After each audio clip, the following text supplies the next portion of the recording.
Romains, chapitre 1 à partir du verset 18 jusqu'au chapitre 2, verset 16.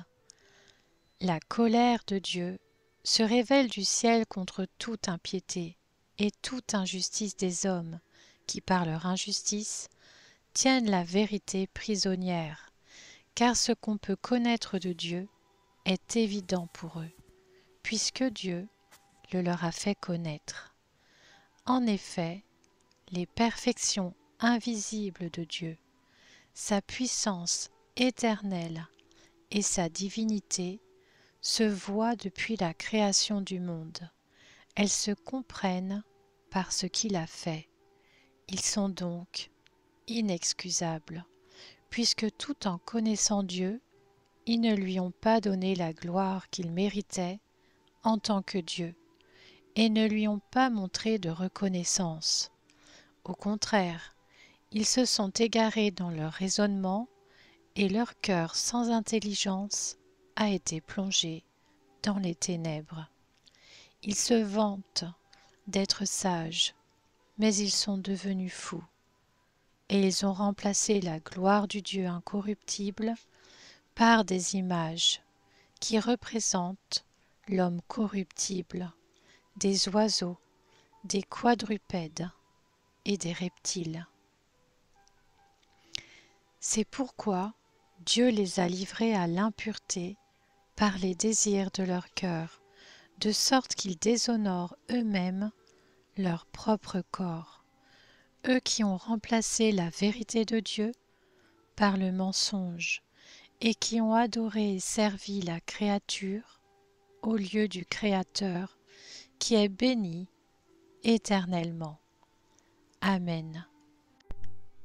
C'est pour cette raison que Dieu les a livrés à des passions déshonorantes. Leurs femmes ont remplacé les rapports sexuels naturels par des relations contre nature. De même, les hommes ont abandonné les rapports naturels avec la femme et se sont enflammés dans leurs désirs les uns pour les autres. Ils ont commis, homme avec homme, des actes scandaleux et ont reçu en eux-mêmes le salaire que méritait leur égarement. Comme ils n'ont pas jugé bon de connaître Dieu, Dieu les a livrés à leur intelligence déréglée, de sorte qu'ils commettent des actes indignes.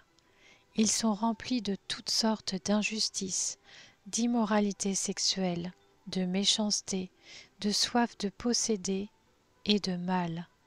Leur être est plein d'envie, de meurtre, de querelles, de ruses, de fraude et de perversité. Rapporteurs, ils sont aussi médisants, ennemis de Dieu, arrogants, orgueilleux, vantards, ingénieux pour faire le mal, rebelles à leurs parents. Dépourvus d'intelligence, de loyauté, d'affection, ils sont irréconciliables, sans pitié. Et bien qu'ils connaissent le verdict de Dieu, déclarant dignes de mort les auteurs de tels actes, non seulement ils les commettent, mais encore ils approuvent ceux qui agissent de même. Romains, chapitre 2. Qui que tu sois, homme, toi qui juges, tu es donc inexcusable. En effet, en jugeant les autres, tu te condamnes toi-même, puisque toi qui juges, tu agis comme eux. Nous savons que le jugement de Dieu contre ceux qui agissent ainsi est conforme à la vérité. Et penses-tu, toi qui juges les auteurs de tels actes, et qui les fais aussi, que tu échapperas au jugement de Dieu?